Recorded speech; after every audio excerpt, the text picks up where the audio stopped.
Honestly, it wasn't so much the script as it was meeting the rest of the cast and our two directors and seeing the specific vision that they did have for it. Like, they knew what they wanted and they were so excited about it and passionate about it that just talking to them made me excited about it. You know, it was like, I hadn't even had the scripts when I first signed on board. I had the scenes and the sides that I had done for the audition and the callback. But ultimately what came down to it was that it was pretty much mostly improv. So it was mostly the people that I was working with that we just feed off of one another, and it just added to the excitement of it. What was, as you said, what was their vision specifically?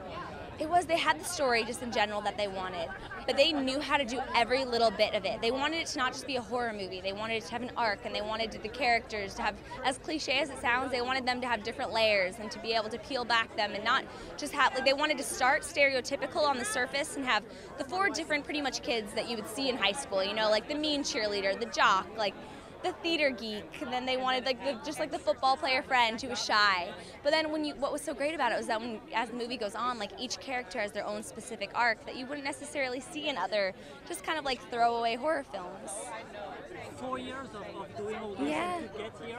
How did you last that long, if I can say, on a movie?